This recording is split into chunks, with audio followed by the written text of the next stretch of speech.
All we have to do is add our Lodgepole pine understory, and the pine burn ecosystem is finished. Select Understory Ecosystem Operations and create Ecotype. Change the absolute height to foliage group, absolute density to foliage group, and density to per unit area. On the Groups page, add a foliage group and name it Lodgepole Pine. Set the group height to 8 meters, group minimum height to 5 meters, and the group density to 200 stems per area. On the Objects page, add 3 foliage objects. Choose New Image Object from the Image Object drop-down box, and make your way to the Components, Image, Foliage, Conifer folder. Multiple select the Lodgepole 11, Lodgepole 12, and Lodgepole 13 images. The image extensions may be IFF or IFF24. The IFF24 extension is an older nomenclature used to identify 24-bit color images and set them apart from 8-bit grayscale images with the IFF8 extension. Either way, WCS will load the IFFs since it pulls image information from the file itself and doesn't rely on the extension. Load the remaining Lodgepole images.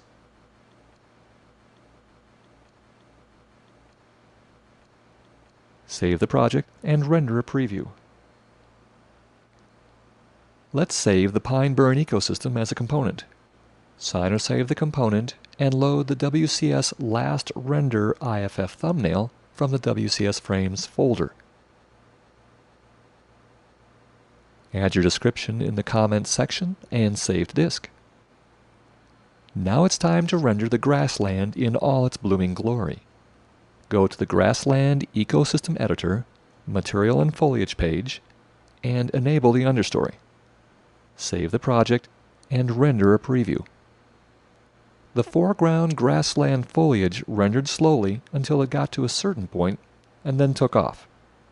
The fast rendering field in the distance doesn't look the same as the foreground. Edit the understory and go to the Ecotype page. Image Object Distance Dissolve is enabled with a dissolve height of 4 pixels.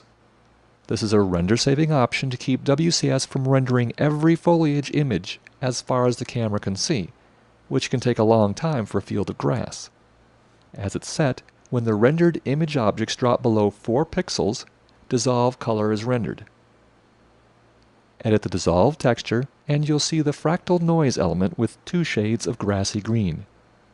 The grassland ecosystem was designed for close-up views, so a complex dissolve texture was not needed. Load complete texture and select the grassland dissolve color from the component gallery. Close out the texture editor, save the project, and render a preview. As the foreground grassland image objects recede, they get a little darker. The dissolve texture was matched to that slightly darker foliage, which in this view looks too dark. Let's add a light just for the grassland. Go to the Light Task Mode, select the Lights category, and add component of this type. Change the name of the light to Grassland Fill. On the Position and Orientation page, set position by time to 11 a.m. We just want a fill light, so go to the Color and Shadow page, click the Light Color and Intensity color well, and reduce the intensity to 50. Deselect Cast Shadows and uncheck Illuminate Volumetric Atmospheres. The Include page is new to WCS 6. We can light just what we want to, so click Include, select Ecosystem from the Class drop-down box, Add Item, and add the grassland. Save the project and render a preview. Much better.